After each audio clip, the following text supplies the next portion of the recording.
Hello, everyone, and a very good evening to you all. This is Shama here, your host for the evening, with a brand new session of the Insights 21 webinar series. And like always, absolutely delighted to see you all here. We have been successfully hosting the Insights 21 webinar series, inviting best of minds to share perspectives and inspire the community of working professionals in product management, design, data science, and strategy. All right then, folks, hope you all had a fantastic day today, and let's kickstart this evening with a brilliant webinar session by Anu Augustine and Roger Norton. But before we get into the insightful session, let me give you a quick introduction to the Institute. The Institute of Product Leadership is Asia's first business school providing accredited degree programs and certification courses in product management, product leadership, data science, design, and strategy. All the programs designed and offered by the Institute include UX and product design as key skills. One of the hallmarks for all the programs offered at the Institute is that it's based on the learning by doing approach with real-world case studies and projects from the industries facilitated by senior executives. The Institute has partnered with 3 universities in India and the University of Houston in the United States. Founded in 2012, the Institute has built and developed a community of over 2,000 plus successful alumni leading the product, data, and design teams across the world. We are also knowledge partners for 250 plus organizations worldwide. You can find out all about the Institute and the programs offered on our website. Please check the chat window for the URL. And for those who have joined us via LinkedIn or YouTube or Twitter, please check the comment section for all the URLs.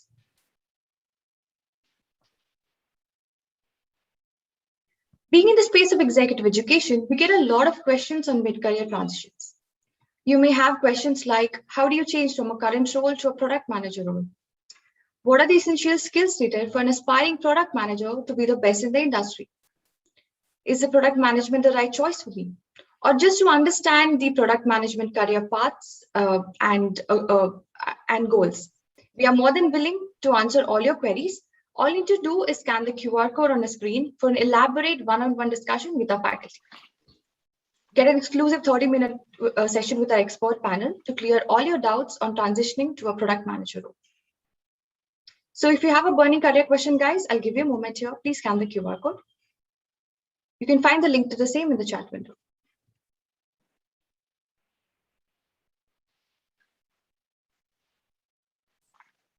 Well, folks, we are eager to announce the 5th edition of the Product Leadership Festival 2021, the most requested and trending theme, Careers in Data, Analytics, and AI.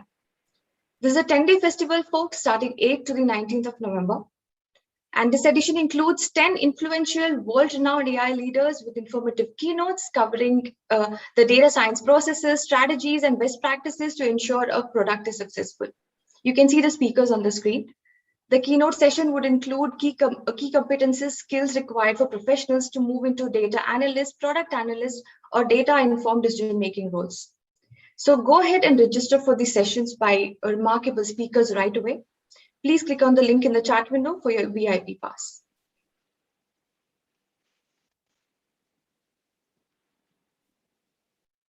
Here's some exciting news for all the attendees here tonight. You have an opportunity to win a free digital course. The best asked question in tonight's session will get this reward. Please scan the QR code to check out an array of digital courses offered by the Institute. The winner will get to pick a course of their own choice. The Institute offers new age skill courses for every step of your career. Every course is built, curated, and designed by industry practitioners. You can find the link to the courses in the chat box as well. So once the speakers for tonight present their insights, we'll open up for questions. Please keep your questions ready.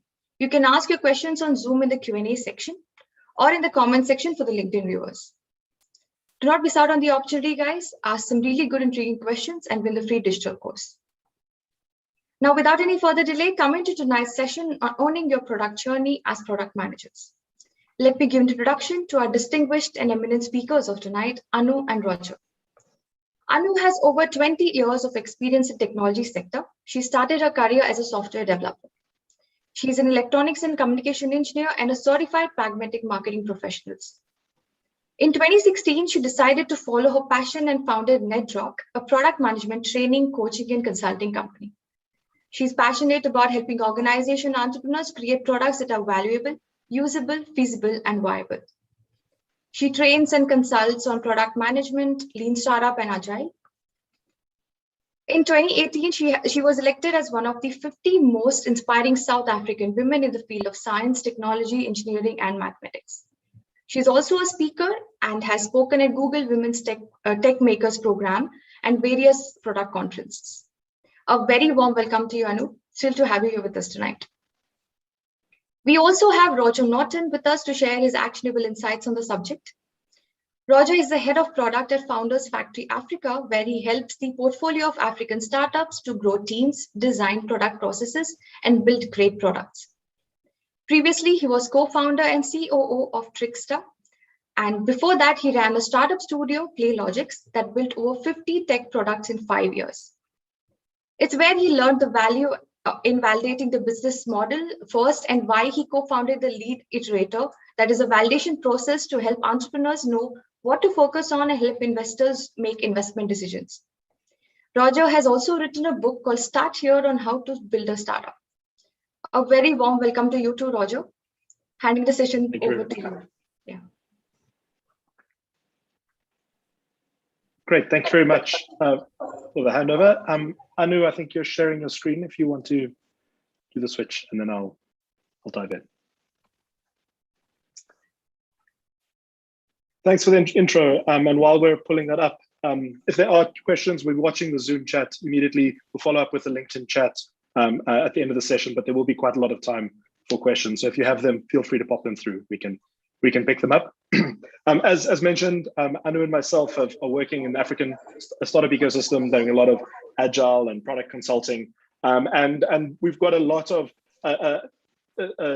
Anu's done quite a bit more working in corporates and large organizations. I've done a lot of work with startups, but there's been quite a lot of crossover. We've both worked with teams, both large and small, and done a lot of building product teams, coaching and training other product teams. And so a lot of this insights come from working with a very wide range of experience and leading, helping people build careers in product. And the first thing about a product is when you dive into it, there's a couple of very clear challenges when you start thinking about your career and you think about how you can grow it. And it's worth acknowledging these upfront because this is the reality that a lot of people find themselves in. And what's quite often is product as a discipline, as a sort of department, is relatively new and it's quite not very well understood. So quite often you end up being the only product manager on a team or the only product person in a company, in a smaller company, or in a larger organization. You're a product manager on a particular project, but it hasn't been set up right, or you're out of context of what that means. Quite often your line manager, the person that you report to, doesn't actually have any product experience. They're an engineering manager or they're a business manager. They've come from another aspect of the business. And product being a relatively new discipline and a relatively new way of thinking about how you build products and how you manage teams and how you run the efficiency of delivering value to customers through technical products. A lot of them don't understand those nuances. They haven't come from a design thinking or agile background. And a lot of the things that make you excel at your job beyond the managing backlogs and doing the obvious is just completely lost on them. So quite often you don't get much guidance or much a mentor through that space, especially not in direct management.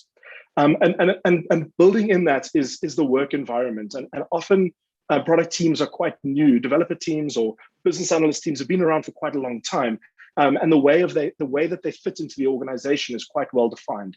But as organizations start adopting more of a product-led mindset, product starts becoming more and more important. But often the way you're running the team or the way you're positioned in the company or where your reporting lines are, that the work environment isn't actually conducive for you being as effective as you can be. And a last thing is a very common thing that we see is companies confusing project management with product management. And so the role and the freedom that you're given in the role in what you can deliver is very limited to effectively just managing deadlines and pushing tasks and just sort of managing the delivery of a project or a feature. And product management is so much more than that. Product management is a way of thinking. Product management is the discipline of how you communicate and how a team communicates and understands customer centricity and builds products that deliver value against the business strategy. It's not just about the project management aspects of it. And a lot of companies, and we see this quite a lot in Africa as well, where a lot of companies don't have, and the leaders in those companies don't know this distinction between that. And a lot of people are hired as a product manager, but end up actually just being a project manager. And it's quite often quite a difficult place to be in on how to, especially as a more junior employee, on how to communicate that to the boss and how to reposition your role within the organization to actually be effective. So the first thing to acknowledge is that, like, often there are these external factors that influence that. And what Anu and I are going to be running through today are just some approaches and ways of thinking and ways of looking at it on how you can assess and create your own, take initiative and take control over your own direction and identify where your gaps are and find ways of supporting yourself to work towards that, regardless of these constraints. And a lot of these things, as you start learning and as you start expanding, you can hopefully start changing and adapting some of these challenges and actually fixing these, sort of forging a path for those coming behind you. But for the first thing we want to just get out the way is that in a lot of situations, these challenges are very, very persistent, and it often makes it much more difficult to be able to deal with it. And when you look at, so the first step is sort of assessing your skills and assessing what skills you have and where you want to grow, where your gaps are. And the approach that I like to use, this was actually from a team member that I was working with, who was a product designer at the time, as you can see from the broken comb, is we talk about T-shaped careers. So you can talk about either going wide, or you can talk about going deep and looking. And the core part, when you're looking at self-development, you're looking at moving your career forward, you need to assess which of those is most important. Do you want to become more of an expert and become more of a specialist in the certain things that you're already good at? Or do you want to increase that breadth and start moving into adjacent areas around the organization? In this case, he had come from a UX design background, had moved into sort of product design. And so what we did is we mapped all the roles of the jobs and the tasks that people, the skill sets that people have that he engaged with and that he worked with. So people in the rest of the product team looking at agile, analytics, more on the business model innovation, and then the engineering team and seeing where does he want to move in that spectrum and where does he want to expand his skill set into. So thinking of your career in that aspect against those two lenses will often help you identify which direction you want to double down on. And try to work out where your growth will come from and which sort of general trend or general direction your growth wants to come from. And different situations and different companies will require you to either go deep and become a specialist, specifically in a large organization, or if you're wanting to move up into management, if you're working in a smaller organization, you probably want to grow more breadth so you can cover more bases. And so this is just a really interesting tool on how to think about where the gaps are and which direction you want to grow your career first. And then once you know which direction you want to grow your career and say, I want to go deep or I want to go horizontally, using things like the product management wheel is a great way of identifying what those gaps are. And the one thing about when you do these sort of assessments is it's often quite difficult to see how you operate in a space from your perspective only. And so using something like a product management wheel where you have the sort of spider diagram or spider graph of what all the skills are, and you can take these are the primary things for a more traditional PM. You could probably replace some of those with more product design or product analytics, depending on your role. But looking at the core skill sets of how good you are at those, and you can rate yourself on a scale of 1 to 10 of where you would see yourself on each of those lines. And the useful thing about this is you can then ask your peers to rate you on a scale of 1 to 10. Ask your line manager to rate you. And where this really gets interesting is when you start overlaying those together. And when you can see, and the next slide, when you can see the gaps of where your expectations and where somebody else's expectations are misaligned. So where do you see yourself as strong? Where do they see yourself as strong? And by doing that, you can hold up a mirror to better understand your gaps and better understand the context of where you will need to grow. And so identifying what these gaps are first working out which direction you want to go. Do you want to go broad or do you want to go deep? And then looking at for each of these different aspects, for expanding in your understanding of agile principles, or the understanding problems and problem spaces and digging into that, or finding a solution, or the various aspects of how you go, and even the softer skills, like on this one is this listen and learn, or getting things done, like your ability to just execute and dive in and ship, or how well you work with team members. Like, you can put some softer things in here as well that help you understand and get a true reflection of what that looks like. So often 360-degree feedbacks will give you very qualitative feedback, but it's helpful, but also sometimes difficult to see the trends. And so this is an interesting way of getting quantitative feedback around those skips, your skills, around those gaps, that'll empower you to actually identify that, to focus on the one or two areas that you really need to double down on. And that really sets you up for what you need to learn, and which direction you need to start moving in. So we're going to jump into a poll now quickly. And what we really wanted to know is have you ever done an assessment of your gaps and skills? How many people on the audience here have done that self-assessment, where you've looked at your own skills, you've looked at your own map of where you're going, where you're strong, where you're weak? And the next question we're going to follow with is, have you asked somebody else? So this one is just purely, have you reflected on yourself? And we'll get those answers through. And then the second question is, so let's get this one out first. I can see there it's majority no. Let's just give them a few more seconds to answer the vote. Yeah. So we'll run it through there. Okay, launching about the second one now. 60% no. Yeah. So the second one is here. And then the second question is, have you previously asked somebody else to reflect on your gaps? And that while you're filling this out, it's just a note as well. And I see this because we work across a number of different African markets, and the sort of assessment is also very cultural, and it depends on cultural nuances of whether you're comfortable doing that. And so that's definitely something that you can take into account to identify who are the people that can actually reflect honestly on that, but at the same time, like, which ones is right for you to actually get feedback from. So here, once again, 74% no. So the assessing of yourself is valuable. So the answer to the first question at 60%, or 60 was a 60% no, which is very few people have actually reflected on themselves and looked at where is it, like, what is it that you want to learn? And that's rather interesting, right? Because a lot of this community is around wanting to get into product management and learning.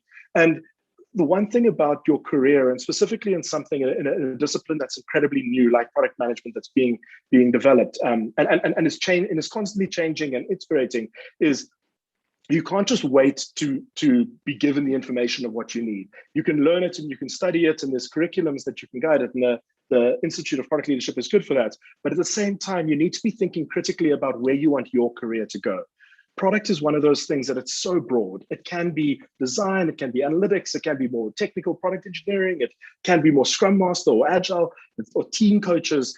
And so you really need to do an assessment of where are your strengths and where are the gaps between where you are today and where you want to get to. And like finding that out for yourself is definitely something that I hope you take away from this, is to do a reflection of that. But equally important, you're not going to see the thing, you're often going to project what you want to see, or you're going to project the way that you see yourself, and you're not going to see your blind spots. And so we'd really like to challenge you that it doesn't help to just do a self-assessment. You've actually got to reflect on a much wider and see what other people can see their lens and can see your gaps, and get the assessment through that. So whether you're doing it through a sort of a 360-degree feedback, or that a quantitative way like the PM wheel will really help you identify where is your misunderstanding of where your skills are and how effective you're actually being. So that's definitely something you need to try and get a more robust and more holistic view at. And then once you've identified what these gaps are, you then need to work out, well, what do I want to do, and how do I build a plan on how to actually move my career forward? How do I take actions towards that? And I often challenge my teammates is to think about, if you were to leave this company, where would you go? Like, what is the role that you want next? And what do you need to build in order to get there? And so as we start thinking through your current situation, you can identify a skills assessment of where you're currently at. it doesn't just help to get better at where you currently are. You need to constantly be thinking about what type of role would you want to be positioned well for in 1 to 5 years time, and start thinking about what you would need to be able to know, what you'd need to be able to do in order to achieve that. And as you do that, you can identify this as a very simple future self matrix of identifying the as is how you are today. This is what you are, this is where you're at. And the to be is where you want to get to. So what is that role? What is the position? It could even be a promotion or a shift within your own organization. Maybe it's changing from a project management environment and task list to be more product management, even though your title and role and team won't change. And so identifying how you want to shift your career, where you are, where you want to be, and then identify the actions, looking at the gaps and the skills assessment that we've just covered, is you can define some actions of things that you want to learn, things that you need to develop, and tasks and projects that you can take on that will help get you from where you are today to where you want to be. And it definitely helps to set a time limit for this as well. If you are coming from the very experimental mindset, you always need to set a time limit on how long do you think it's going to take for you to achieve that in. It doesn't just help to say one day I'm going to have this role or have that job, but you've really got to put a time limit to say in the next 6 months or 12 months or 3 months, this is where I want to be. And then you can track your progress towards that. And you're putting a stake in the ground so that when that period is up, you can reflect back on what worked, what didn't work, how you achieved that, and the types of things that you delivered in order to actually get you there. And what's useful there as well is identifying what you have done, but also what you didn't do. What did you think you could do that you didn't get right? And trying to unpack and understand why that is will also help you reflect and understand how you want to grow and how you can do when you repeat this process, because growth is a never-ending process. But when you start thinking through it again and you're looking for that next milestone, you can understand, you can take the learnings from where you failed in the previous one. And so putting the stake in the ground and identifying what you want to be and the things you expect to be able to achieve in order to get you there is absolutely critical to be able to do up front, because that amplifies the learnings at the end, because you learn that you did get there and why you didn't. Also, there's a quick note unpacking those actions and the things you want to achieve. It's also important to note that there's a sweet spot, a Goldilocks zone on self-development, and as your motivation increases, and you kind of want something that's challenging. You want to push yourself a bit, but you also don't want to push yourself too hard. If you push yourself too far, where you fail on everything, then it's not motivating at all. In fact, it becomes demotivating. But also, if you make those too easy and you achieve them all, that's not really gonna give you fulfillment and the sense of growth and personal growth in your role. So you really need to reflect on those actions and identify that they're a stretch, but not too much of a stretch. And they really need to try and sit in a comfortable Goldilocks zone of how you work in that. So just reflecting on this first section, it's really about identifying your gaps first, or at first identifying where you want to grow. Do you want to grow horizontally? Do you want to grow vertically? And looking at the team around you to understand where you would fit in. And often it's identifying those gaps in the horizontal that you need to fill in order to instead of growing too much wider, there might be some missing gaps that you can improve on. And so once you've identified the direction you want to grow in, you can then identify the skills that of where you're at, of where you're weak, where you're strong, and particularly getting other people's feedback of that. And then the third step is to set out some sort of target, some sort of future self mapping, where you can map your as is, to be, and a set of actions on how you're going to get there. And then I'm going to hand over to Anu to pick it up on how, now that you know where you want to learn and you know what those gaps are, Anu's going to chat about some of the actions and the things you can do to actually fill those gaps and get there. Cool. Over Thanks, to you, Roger. Cool. So once you've put your plan and you've written it down, the next step is starting the learning process. So learning happens in various ways. So think of it as multiple steps. I'm going to go through 4 steps. And the first step is consuming information, reading about it, maybe we've got blog posts. There's a lot of blog posts. I wish 10 years ago when I started this journey, I didn't have as many blog posts, but we're so spoiled. There's a lot of product managers writing about their experiences, reading books, a lot of trading options, conferences, podcasts, etc. But often when I coach product managers, I tell them you need to understand your learning style, whether you learn better through hearing or listening or through reading. Everyone's got a different style. And sometimes it's also nice to mix a bit of reading through with a bit of listening.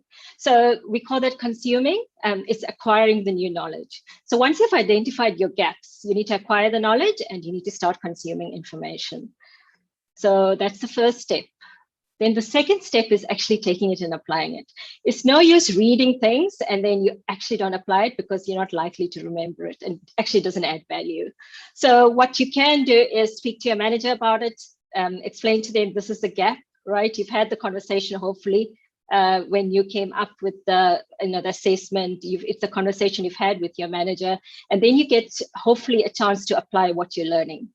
And it can be a new company initiative, or it's within the product that you're working in. And if that's not likely to work, there's a lot of side projects available that is often outside work. There's a lot of opportunities these days. Look for that side hustle where you can actually apply what you have consumed and learned. And that's basically, you can see it as building on the knowledge that you have consumed. Then the next step is actually reflecting. A very important step. So it's good to have a companion who you can share this information with, the journey that you're on, for both informational and emotional support, and to keep you on track. So they actually give you feedback on the journey. And the more you talk about it, I think there is a tendency for most of us not to talk about these things. But the more you talk about it, the more feedback that you get, and the more you can reflect on it and look at what you've learned so far in the journey, and then how you can get better moving forward. Because it's a journey, it's not something you apply once and then you're expert at. So the reflecting helps you actually share that journey with somebody, and that person can point out and keep you honest while you're on that journey. And then the final step is actually sharing that information. So once you've reflected on it, once you've practiced it, you can start sharing it, just like what Roger and I doing today. It's basically sharing what we have learned. I'm sure there's networks. There is a Product Institute. I know there's so many networks and meetups in India. There is actually, within your organization, there might be other product managers. Maybe when new product managers come on board, you can be a person who shares the knowledge on a specific topic that you've been actually applying. And that's where true mastery actually comes in, when you actually talk about and share your experience doing something. And I just want to share the journey that one of the things that I did in my career is that I learned very early in my career that I was very strong on the product owner type of work. So the actual tactical work, but not really around customer interviews or product discovery. So the first thing that I did when I realized that was a gap was that I joined Teresa Torres's course on customer discovery. And there it was a fantastic course because it was online. You could learn, there was information reading online. And then there was also a peer support network where we got together once a week and shared our learnings and actually applied it and shared our learnings and got feedback from them. So the consuming happened there, and then we applied it. We were supposed to go apply it in our side project, and then we had to come back and reflect on it. And then after that, once I did that, I actually did customer interviews, and then also I actually shared my journey in one of our Agile conferences. And it's a good idea to reflect on these 4 things and to think about where do you actually focus on, what are you less like, what is less like, what don't you do more of? Do you spend equal time in all these 4 boxes, or do you spend more time consuming and applying, but you don't reflect and share? So it's something to think about. And if you're not spending equal time in all of these things, maybe you should be. So it's nice to reflect on that as well. So I definitely know I do a lot of consuming, but sometimes applying, reflecting, and sharing doesn't happen. So yeah, so that's the various ways to learn and how you can progress and get better at the specific gap that you identified. Okay, so we've got a poll here that's does your manager give you feedback regularly regarding your work? And this is other than your performance review that happens probably once a year. And yeah, yes or no. I can't see the poll results. Shama, if you can just read it to me once you've got it. Sure, I'll do that. Yeah. Sure, I can see it here as well, so happy to. Okay, I'll just wait 1 or 2 seconds for that before I move on. Cool, it's currently at 60% yes, 40% no. Okay. Okay, that's 60% is quite a good number. It's down to 56% yes. Okay. All right. So the next slide, research actually shows that only 28% of people receive feedback a few times a year. And 19% receive it once a year or less. So that's a number to reflect on. And also there are other studies that actually show that employees like to get corrective feedback versus positive feedback. And also managers are actually not keen to give corrective feedback. So feedback is an important part of learning. And if this is what's happening in our work environments, right? What you or all of us as product managers need to do or understand is you need to develop the skill to pull feedback naturally from your team members and managers. So I think of product management skills as muscles, different types of muscles. So you need to develop your muscle to pull feedback from your team and your manager. Otherwise, you are losing out and nobody's actually going to voluntarily come and give you feedback. Okay, so to be really great at feedback, you have to get it, give it, and encourage it. So, and you absolutely need it for your growth.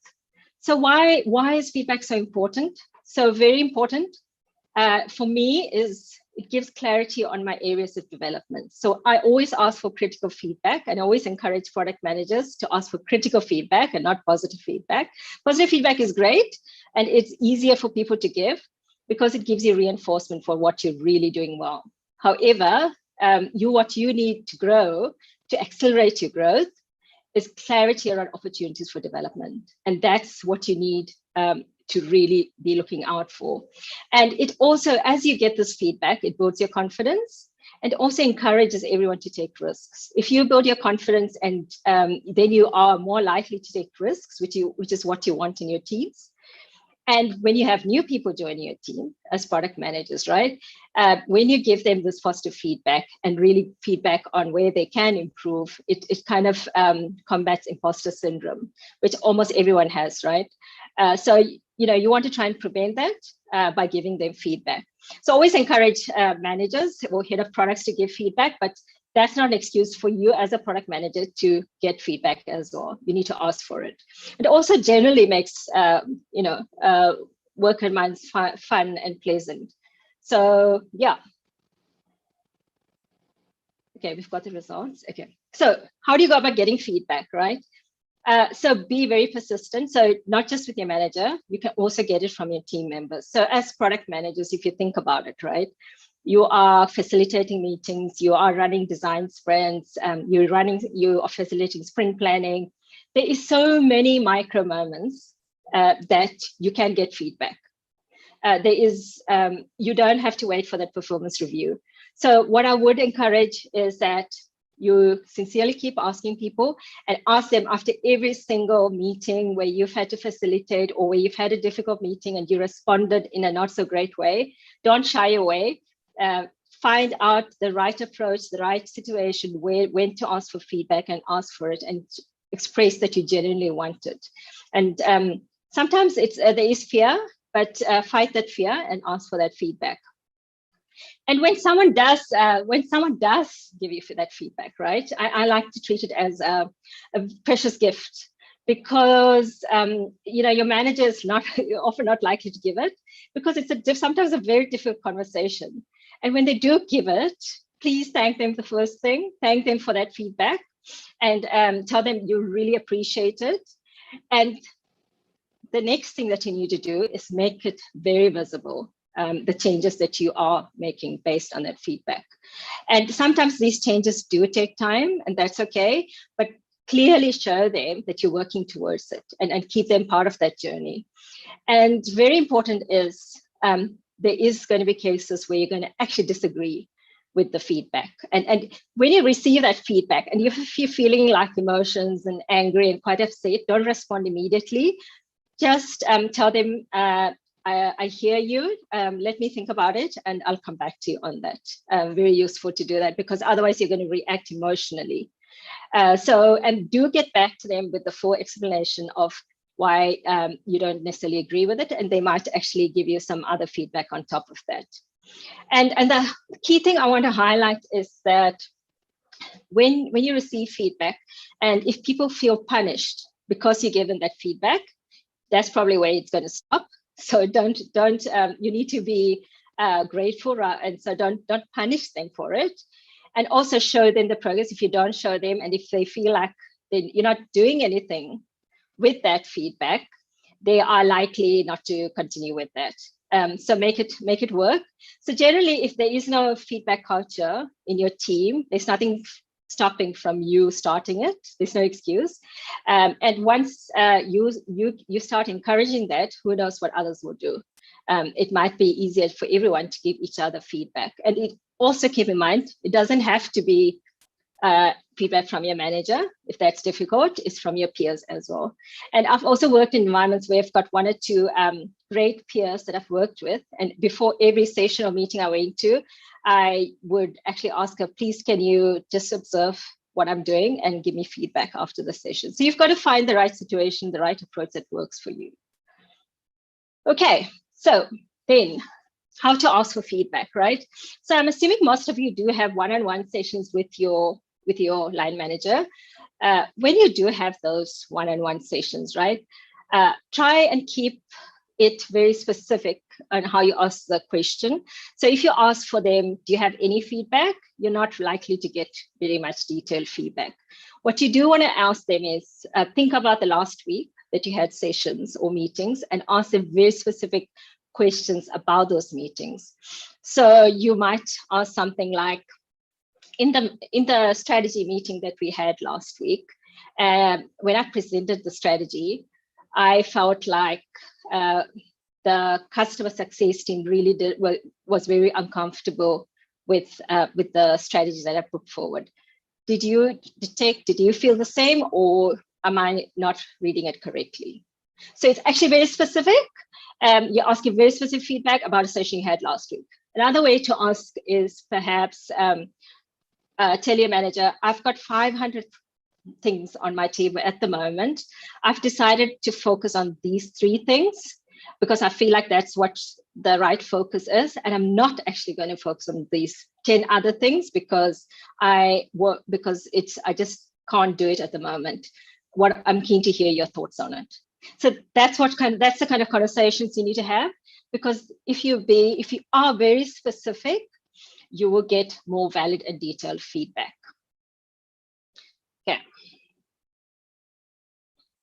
Okay, so that's about feedback. The next step is building a support network. So we all need support networks, and I think especially for product managers, it is very relevant because often you are the only product person in your team. That's one, or you might be the only product person in your organization. And it is so important to have a support network. And if you think about your support network, encourage 3 different types of people you want to build, or just 3 buckets. One is people at work who give feedback regarding your work, and that's specifically around your performance at work. And again, this can be your peers. Pick someone who you get along with well, someone who you know is more likely to give you critical feedback, and keep asking them to point out your blind spots and ask them for feedback like the way I specified. Then you want someone who actually knows what good product management looks like. Someone who has a perspective of, this is what a good product person looks like. And that person might not be a line manager. You might be reporting into someone who's never done product before and just happens to be a line manager for whatever reason. So it needs to be someone, and that person might not be at work. it might be outside. But once you've identified your gaps, as Roger specified, once you've gone through that process, then what you can do is pick a mentor that doesn't have to be with your organization, who is actually and who knows what good product looks like, and is going to pick up your blind spots and help you grow and help you learn better. Then the other thing is someone who lives up to your full potential, or who helps you live up to your full potential. So as based on a self-development plan that you did, right? You know where you want to go, and get someone who buys into that vision and who completely believes in that vision. And that person can help you, guide you get there, whether it's pointing out your blind spots, or whether it's helping you as you look for your next job, helping you think about, hey, is it going to help you achieve that big picture vision that you have in mind? So that's the 3 kinds of people that you want as you build your support network. And pieces of advice, when you build this network, invest in the good times. So don't reach out to them when it's only bad times and when you're struggling. Do it persistently and consistently. Go to them even in the good times, and never ask them, do you want to be my mentor? It should be an organic relationship, right? So you get to know them, and you have maybe once a quarter discussions with them, share where you want to be, but don't reach out to them when it's just the bad times, and let that relationship grow organically rather than make it a very formal relationship. And then what you want to do is encourage honesty. It's like, make it clear, I'm here, I really need you to help me point my blind spots out, because I really want to learn, and I know you can add value. So encourage that honest feedback. And then listen carefully to what they have to say.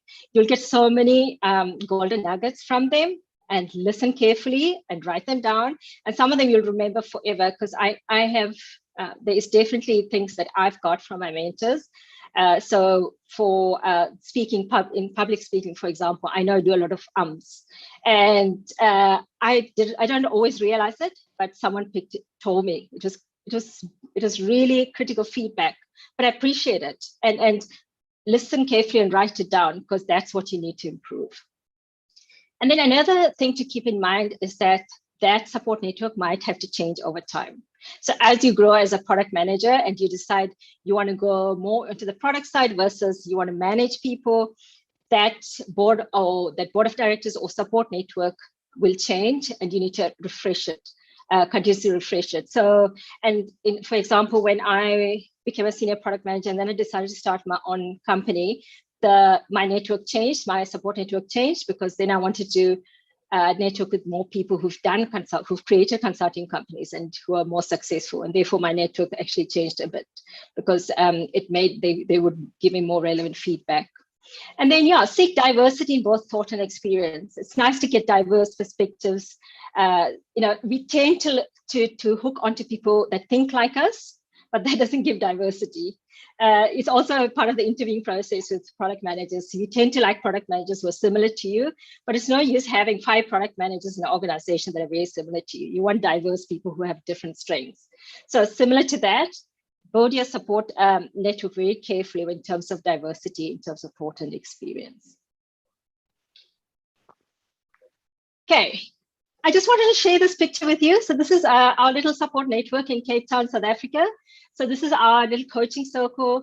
We have a group of 14 product managers, Roger and I part of that circle, and we get together once in 2 weeks.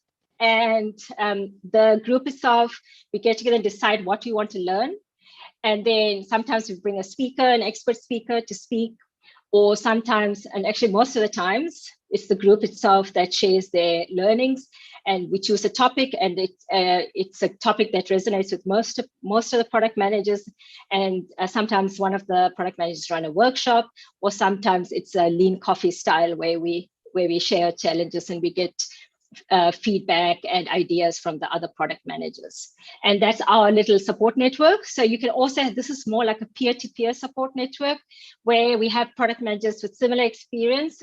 So in this specific coaching circle, product managers with more than 2 years experience, some more senior than the others, but there is a lot of learning that happens. So that's another form of support network. So if you find a gap as part of your assessment and find out the other product managers that have the same gap, why not form a support network, peer-to-peer support network, and get together once in 2 weeks or once in a month, what works for the people. And yeah, so that's our little support network in Cape Town. Okay, and then finally, often when I coach product managers, I always hear this, is I don't have enough time for this. I don't have enough time to learn. Yeah, so as product managers, you're supposed to be good at prioritization, right? So you need to have self-development up on top. So the only thing I can say is you need to make the time for your learning and your self-development. Nobody else will. If you don't make the time, something else will fill that gap for sure, and it's your choice. So do you want to grow as a product person? They need to make the time. There's just no excuse, and you need to be good at prioritization anyway as part of your role. And some hacks to get better at self-development is that habits form based on frequency and not on time. And what that means is if you need to dedicate time, but you don't, for example, need to spend 1 hour every week. Rather start small, say allocate 20 minutes, put it in your calendar every week, and make sure you do it every week. The point is do it, allocate the time, you don't have to stretch it, start small, allocate 20 minutes a week for your learning.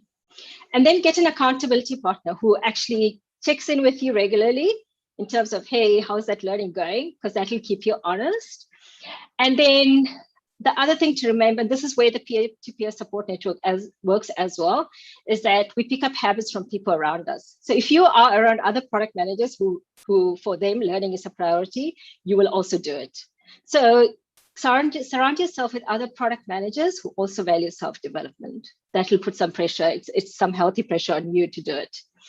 And then we repeat a behavior when our brain experiences pleasure and when the experience is satisfying. So what I suggest is when you allocate the 20 minutes, reward yourself or do something that makes you happy. So for example, I love coffee and I love going to a coffee shop once a week and making sure I do my self-development there and my learning there. So whatever works for you as an individual, reward yourself for doing that 20 minutes a week. And that will really keep you going. So yeah, and a simple example of it is that, for example, when I hate running, I absolutely hate running. But with COVID, when COVID hit, one of the easiest ways to exercise was running. And what I did is I started not even running, I started walking every day, like 10, 15 minutes. And I did that for like 2 weeks. And then slowly I started stretching that 20 minutes to about 40 minutes, again, almost every day. And then I started running. And I can tell you now, it's been about 4 months and I'm still doing it and I'm actually enjoying it. And I think all these principles about habits apply there, is that start small. I had my husband who was doing it with me. He was my accountability partner. And I was with family who love running. And yeah, it gives me a lot of joy at the moment. So yeah, I would challenge you to start small and follow these principles. And then it becomes a pattern and it's easier to continue that learning journey. Okay. Yeah, thanks. Thanks so much. And yeah, so what we would like to do is ask you a question now. What are you doing to track and grow your career at the moment? Okay, I haven't been checking the chat window and I haven't been checking questions. So, audience, here's a chance to tell us about your career and how you want to grow in your career, and get some real-time inputs from Anu and Roger. So make the most of this session. Please go ahead and ask your questions in the Q&A window, or you can come live and ask your questions directly to the speaker. Please raise your hand and I can unmute you.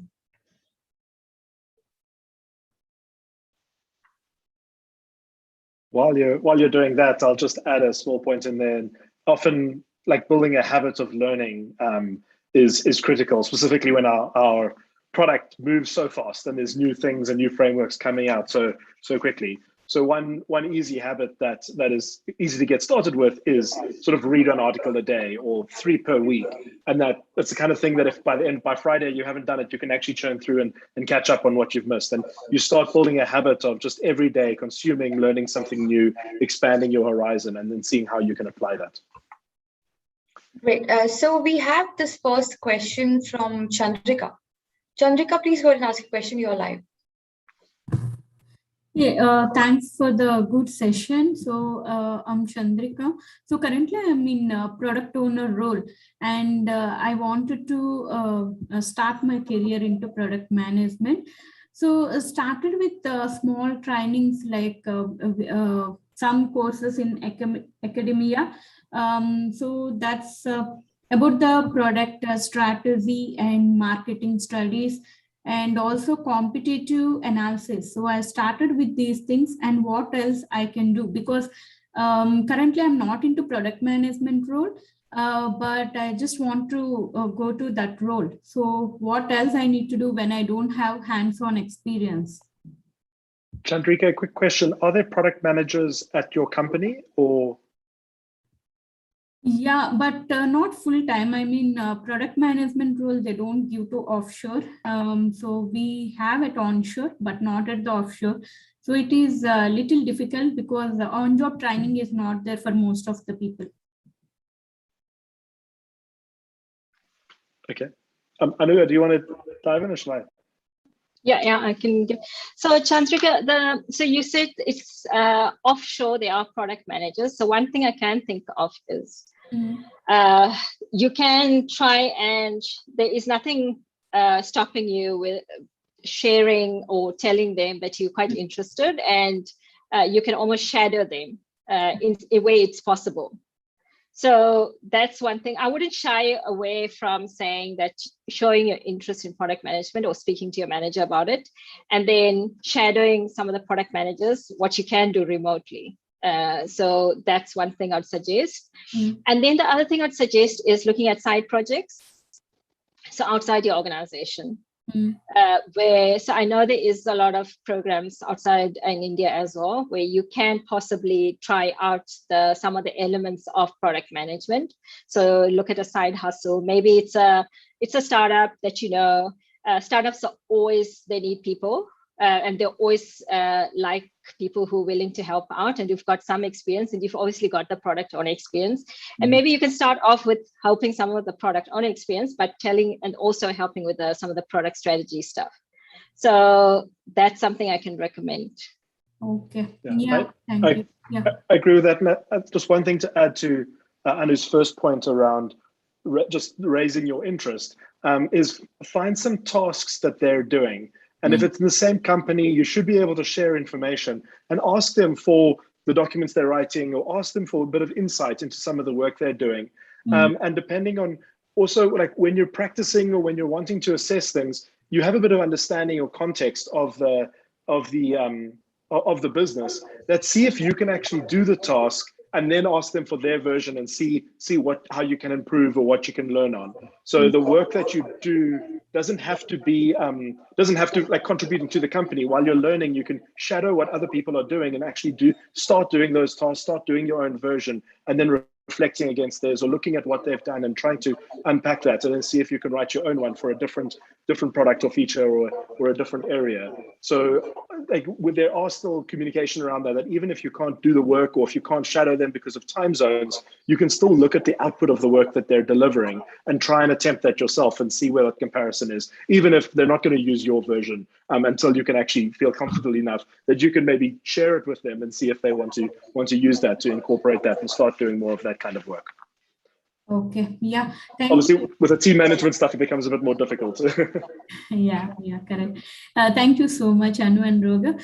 So I have one more question. So I heard like one of the skill for the product manager is about metrics.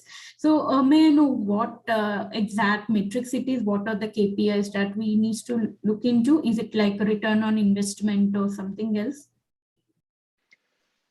Yeah, I'll grab this one. So the product analytics is typically looking at analyzing user behavior So how you make decisions as a product manager needs to be based off, ideally based off some kind of data, either qualitative or quantitative. And so a lot of the product analytics is looking at what's important for a particular business. And that all stems from the business strategy of what are we actually trying to deliver, what is the unit economics, or what is the mechanism on how we deliver value to customers, and then how do you measure whether you're delivering that value? So for every business, it's slightly different.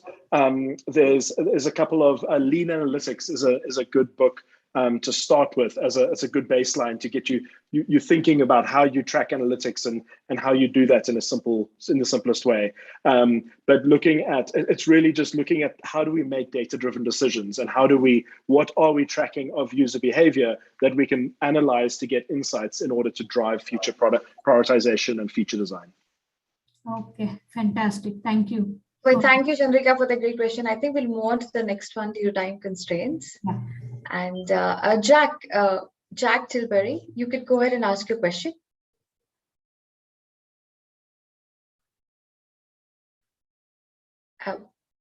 He is not around. Okay.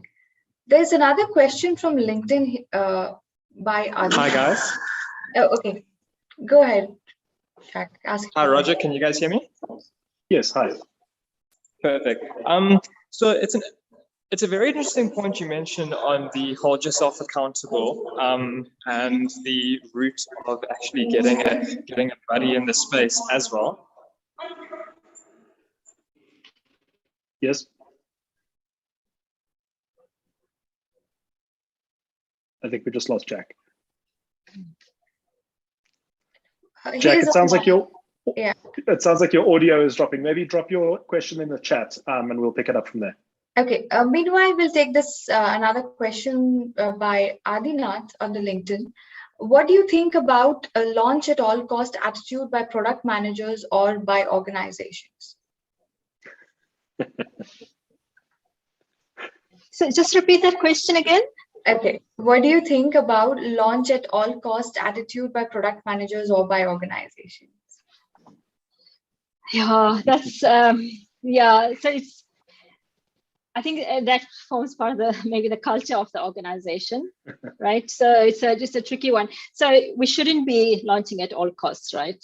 So we have to. It's ideally you need to start small and do small things and experiments. So if it's an early stage, so it depends on the context, but if you've got an early stage idea and you think it's valuable based on user feedback, if that's the scenario, you want to test with users and make sure there is some sort of retention before you formally launch something or like do a full-on market launch.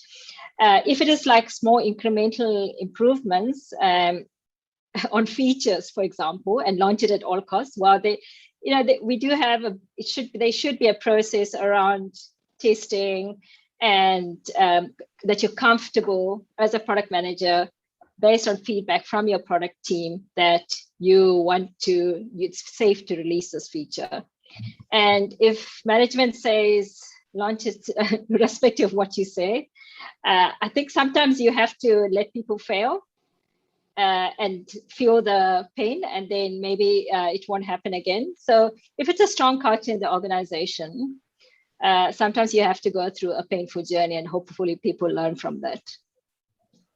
Typically launch at all costs is an indication of a lack of trust or lack of transparency or lack of clarity from the management layer or from the person and forcing that on the teams to actually deliver.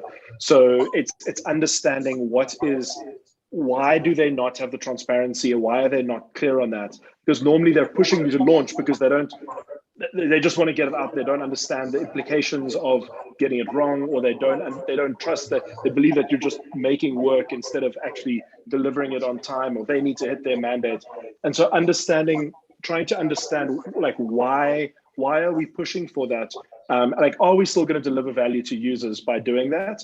And if we're not going to deliver value to users, why are they still pushing us to do that? What are the other forces through which they're making decisions? And if they're not making, like, ideally you want to launch in order to be able to deliver value to users. So looking at things of how can you ship more incrementally, how can you make smaller iterations, will allow you to ship faster. And if they're wanting to see progress, that's a great way of fixing that, instead of waiting for one massive release that is so complex and so many interdependencies that they just say, just push it out there and we fix it on the way down.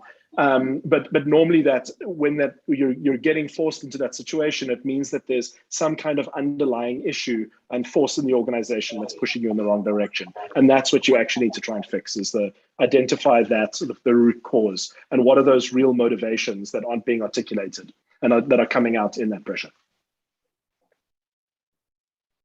Thank you for that brilliant answer, Roger and Anu. And Adinath, I hope that answers your question. Now, let's just say this one last question, if that's okay, Roger, and we are good for time. Okay, this is Jack again. He's eager to ask his question. So Jack, go ahead. Sorry, I lost signal there. The point I was going on, Anu, you made a good point about being aware of where you need to go in your career beyond the company you currently are now. So taking into account growing within your current company, but if you leave your current company, what other product management skills and other directions do you need to, the skills you need to have to be going those directions? And it got me thinking the other day. I have friends who are graphic designers and developers, for example. They've got Behance online profiles and portfolios. Developers have their Git repos of projects and whatnot. Should us as product managers also be having portfolios of some form or another of both practical and theoretical knowledge that we've acquired? I think so, definitely, Jack. So there is so much opportunity for that, right, these days. So it's and if I map that to product managers, what is similar for product managers? So you can do you can write blog posts. So Roger's very good at writing blog posts. That's one thing. You can do it on LinkedIn. There's so many different platforms for that. There's Medium, and all you need to do is tweet about it, use the right hashtags. There is that's one opportunity. There is LinkedIn. There's also speaking, right? Speaking, we are always in Cape Town looking for speakers and people who are sharing their experiences, because that is all something that adds to your portfolio. Anything that when I interview product managers, anything that you do outside work that shows passion for product management is also something that you can add to your portfolio. So for example, when I was a product manager, I used to help at a lot of accelerator programs. I know Roger also used to do that. It's also part of it's part of giving back, and also it's a journey. It's adding to the community, and it's also something that adds to your portfolio. So there is all that is what I see as part of the product manager portfolio. Sharing what you don't, like I talked about, sharing all those things add to your portfolio. And always what I'm keen to learn is, what are product managers doing outside their work, because they've got a passion for product. Yeah, when I look at a product tracking. Sorry, Jack, when I look at a product manager's CV, I'm looking for two things. The first is I'm looking for actionable metrics. So on launch this project in this timeline and increase revenue by Y, or whatever it is, like looking at some kind of articulation of what have you achieved, and measures of those achievements. And then secondly, looking at sort of community building, thought leadership events, like what do you do to actually engage with your craft to show that you're interested in learning and growing, and volunteering to run meetups or run things are great ways of exposing yourself to that. And that's generally a good sign of someone who's really passionate about what they do. Yeah, and I think there's actually room to go a step further from your CV. I'm starting to work with things like Coda and Notion, and creating my own sort of wiki within there to have actionable things that you can send beyond that go beyond your CV, that maybe dive into a bit more detail, just like developers and designers send examples of projects and previous projects they've done. So it just got me thinking along the lines of, should we as PMs also have that on hand? Yeah, the hard thing is you don't really have projects, like you don't have an asset that you've built, because it's the developers have built it or the designers have designed it. So it's often not a tangible, this is a project in a portfolio. So when we talk about portfolio, it's more about a collection of works and thinking and engagements or videos or those sort of things, often self-generated content that helps you distill what you're learning that you can share with your peers, but that kind of starts to build out a more than just the job list of your CV. Perfect. Thanks, Roger. Thanks, Anu. Appreciate it. Perfect. So I think we are done on time, and I won't keep you much longer. But again, audience, please feel free to go ahead and scan the QR code on the screen and have one-on-one discussion about your product management career and career paths you want to choose, and get a coaching session with us, 30 minutes with our expert panel. And lastly, we have enjoyed having you with us, Roger and Anu. It's been a complete pleasure. And thank you for delivering a brilliant session and really some thought-provoking and great insights from you. And I'm sure our audience will definitely benefit from the methods you suggested and get ahead in their career. So, right, before we conclude, could we just go and announce the champion of curiosity here with the best question asked? I know that we took only a few, but anything that, that you want to, award them with the digital course that we promised? Or I could take that later, no worries. I know, do you want to make a decision or? No. I think they were all such good questions, so I don't want to select one. I'll take the call then. Okay, perfect. Right.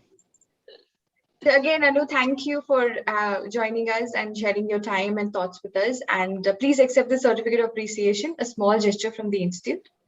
So if you scan the QR code on the certificate, it'll take you to a recording of the session. And we have created a dedicated Hall of Fame page for you. And we'll be sharing the recording of this session on YouTube as well. So to conclude, thank you so much. And we have enjoyed having you with us. Thank you very much. It was great to be here. Thanks. Yeah, thanks for having us. Yeah. And audience, thank you for Good joining luck. in. It was great interacting with you all. And I hope to see you all at the next webinar on the 27th of October. Until then, have a great night and happy learning and stay skilled. Bye-bye. Good night. Good luck.